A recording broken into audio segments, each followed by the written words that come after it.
the atrocity that happens when you kill these forests is that we're killing oxygen supply for our future generations. Yes. Because our past generations did leave us with enough oxygen. Is everyone depressed yet? Okay, there's lots of good news. Lots of good news. Like become a designer, a creator, and think about a product that is going to be circular.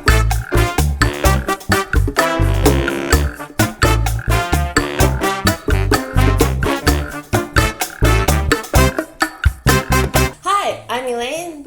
This is Elena's XYZ, and today I am explaining sustainability and fashion with my friends Heather and Itee. Hi guys. Hello.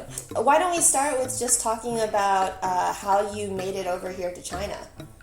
Your individual stories. It was a time in the fashion industry where China was predicted to take over about 80-90% of the apparel industry, and I was a women's apparel fashion designer in New York City for what was then sort of this Liz Claiborne conglomerate that had Juicy Couture and Kate Spade and Lucky Jeans, all of these brands. We had moved our pattern making facilities from the offices in New York to the factories in China, and we were like, but we work with the pattern makers, how are we going to do this? 6,000 miles away. And so basically I had an opportunity to come here for a year and be the bridge between design and production. And so I convinced my husband, and he was game to do that. And so we came over for what was a 1-year contract, and then now it's been 14. I have a very simple story. I was just really not happy with the job that I was at, and there was this company, a Canadian company, that was looking to set up a design center in Shanghai, and I just interviewed. I landed here. Yeah, and that's where we met. That was actually the second after I left Liz Claiborne, I met Itee at that company, and that's where we got to know each other. So we worked together for several years before we started our own company. Yeah, so let's talk a bit about the company that you started, because it's recycled plastics turned into swimwear. Yes. Yeah, yes. And so where did this idea come about? The idea has evolved through the years. So when Heather and I first met, there was a time very early on when people would ask me what I did for a living, and I was like, oh, I just have a job and I make money. And, because I actually was very embarrassed to tell people like, oh, I'm a fashion designer, because, the world really needs one. Yeah. So I was always very clear that if I did something, I would do something which meant something on a bigger value set.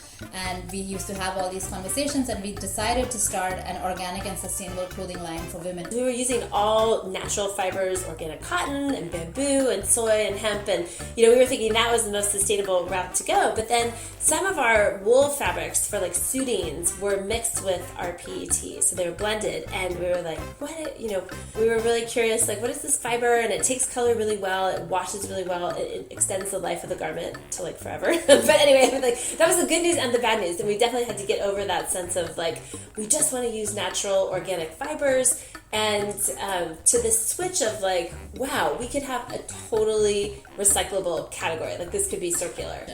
And just to show you, this is our fabric supplier in America. It's a company named Unify, and they developed a yarn called Retrieve. We submit any plastic bottle into a recycling plant, and it's shipped back whether to their US recycling plant or to the one in China. They just take those plastic bottles, clean them up, and chop them into flakes.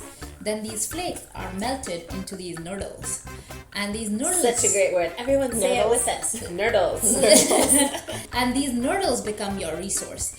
It is up to you what you want to melt these into. In Holland, in India, they've started mixing plastic with road material and started using it in construction because it actually extends the life of the roads. These nurdles, in our case, are extruded into yarn, kind of pretty much like pasta. So they come out of a shower head actually, and that's our yarn. We started using our PET basically with rain capes. We thought we could do something better than the PVC that you buy at the local 7-Eleven. And then we're like, this is amazing. Like, what else can we make out of this fabric? And we realized that there was really no swimwear here. For sure, just there weren't a lot of like stylish, high quality options. So the cool thing for us was that swimwear is made out of plastic, polyester, same thing, or nylon. So we're like, let's start with swimwear. So we started with like 300 pieces made out of recycled PET, and that just took off from there. Wow. plastic, it's a beautiful thing because it lasts forever. But here's the reality. That means that every single piece of plastic that's been made is still here on this planet, and it is taking up space somewhere. The other wonderful thing is because it is so indestructible, the clothes actually do last a very long time. Our bathing suits will last the test of time. And you wear them through the summer, and we get like fan mail being like, my J. Crew suit has faded away, but not yours. The elasticity is retained. We take a lot of time and energy to develop the right kind of trims because we were having problems where our trims were sort of like losing metal finishes. And we're like, this can't happen. Nobody is going to want to wear it for long if, there is any kind of problem in some other kind of trim. People just have so much unwanted clothing. The average urban adult is throwing away close to 36 kilos of unwanted clothing every year. That became like our challenge and our opportunity. Like, okay, how do we make something out of something that is discarded and make it beautiful again? One of the things that I always find is that climate change, the gigantic plastic pile in the middle of the ocean, and so on and so forth, realizing that individual consumer action can do so much. What else can we do? Right. I've started to think about it like in terms of kind of like 3 prongs. We do a lot with education platforms. So like working together with groups like the Plastic Oceans Foundation and green initiatives here in Shanghai to really get out to schools and to companies and kind of be like, what can we do right now, today? We consume 1 million bottles every minute around the globe. The reality is that the average worldwide recycling rate is around 9%. So a lot of that plastic is not making it to a recycle center. So yeah, I think the most important thing when it comes to recycled plastic is just the awareness around it. People think that if they use a plastic straw, it will be recycled. But no, because there's all that liquid inside, just the process of cleaning up that straw will take up so much energy that it's not worth recycling. And that's why straws are the least recycled. And your food containers need to be cleaned before you put them in the recycle bin. Otherwise, they're not going to clean them for you. They're going to the incinerator. Yeah. For kids, just the ability to like refuse. Just be like, I don't need that straw, or I'm going to bring my cup, or, remind your parents to bring their shopping bag, whatever. These are all things that really gives them agency. So it's like just part of it is that mindfulness and that sense of personal agency. And then the second one is like, as a company, our mission is really to give people a better alternative. Being able to buy something that's super high quality, luxury quality, and that hopefully is at about the same price point as, the J. Crew bathing suit that you're considering, that can be recycled at the end of its life. Yeah, just going from what Heather was saying before, like designers have the power to really improve on the way things have been done in the past. And just because there wasn't a solution up until now doesn't mean that there aren't solutions now that could serve better. I feel globally, a lot of the responsibility does lie on the designers because you can really set the tone. As designers, the main thing is thinking about how things are designed and built before you even do it. So the third thing is really working with people who are giant producers, just to remind them, to be responsible for the waste that we design and create at the end of life. We've got this issue of textile waste, like just everywhere, filling up in landfills, and those are so many resources that are not being recycled or reused. So for us, that was also an important thing, is to make sure that we have a very sustainable supply chain, are able to not create a lot of waste in terms of like inventory or things that people are going to discard quickly. The leaner your chain is, like we have 2 fabrics and we can get back into them really quickly so that we don't have to make tons of units of something. And if something is not working, then we don't have thousands of garments left over. People have asked, why is this not a non-profit business? Because we want to show that if you do things right, there is a very scalable business model here.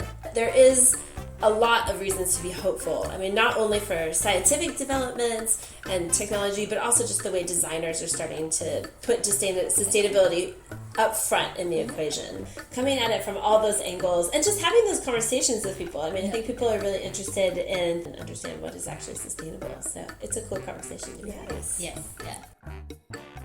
I'm kind of one of those people that always thinks about what I'm learning now, and I'm always mad that I didn't learn it earlier.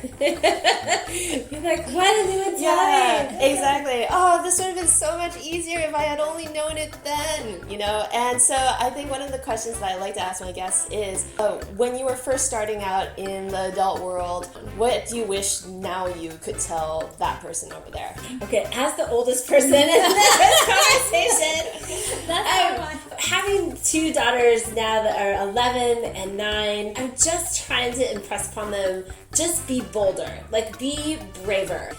We've been reading the Confidence Code for Girls and really looking at what happens with girls as your body starts changing and everything. They start taking fewer risks, kind of withholding, not participating as much, and specifically to girls out there, like, just be brave, be bold, take risks, and results are just so much more amplified. And I think along with that, take an improv class. Just flex that muscle, because I think that that's a really good lifelong skill that I wish that I had before I started really doing a lot of public speaking. I would say take an improv class and be bold. Oh, wow. It's funny that she says take an improv class, because I used to be in the debate club and I used to go for extemporaries, and so I did that and I was like, okay, never again. So that's why she leads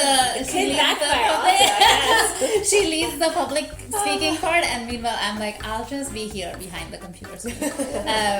Having said that, if there is something that I could tell my 20-year-old self, coming from a third world country, a very patriarchal society, as liberal as my parents are, there are some things that are very hard to shake, actually. I think what Heather said, that she says this to her 2 daughters, I would tweak it to a much harder stance. Sometimes it takes a lot of repetitive messaging in your own head and being like, don't second guess your instincts, don't ignore your inner voice, and don't dismiss things, and don't hold yourself to any standards that anybody else is setting up for you. I really like listening to Malcolm Gladwell. He takes the American LSAT exam. What he figures out is that the LSAT, the way it's structured, is not for people who can give the best answers, but for whom answers faster. And so he's like, if you are a tortoise, you will fail this exam. A tortoise will hunker down on its back, whereas a hare will have its ears back, running to get to the thing first. And yet, you could become something more brilliant. I am very happy to be the tortoise and stay back until I'm ready to not be dismissive about certain things. So I feel the act as a woman to just become very comfortable in your skin and be like, I am going to take this space. Yeah, definitely. I really encourage my kids to take up space. That's a really big thing with us. Like, own that space, take up more real estate. Tagging on to what you're saying is really just trust your own timing. Yeah. I think that that's so important too, is because everyone has a different path and trajectory, and whatever it's going to be, it's like trust what comes across your path when it comes across your path, and you're on your own journey. Yeah. It's very difficult not to compare yourself to other people because of social media, and there's everything all over the place in your face all the time. But find people to talk to, find community, find friends, do whatever it takes. But don't dismiss your instincts. Actually, that's a really good lesson for me right now, going into this whole social media space. So, Itee, Heather, where can we find you? We mostly sell at hotels, boutiques, and resorts. If you want to go and try in person, so you'd have to go and look up our website. And while you're on the website, you can always shop there, actually. That's the best place to order, because we ship globally. That's globally, exactly, worldwide, wherever you are. We are loopswim.com. And we have a bilingual website. It's in Chinese and English. Yes, we have a WeChat shop as well. So you could just order on Instagram. Yeah. So come find us. Stay in touch. Drop us a line. Yeah, and you can find me on my website and Instagram as well. Thanks for watching. If you like this, please subscribe. Thank you.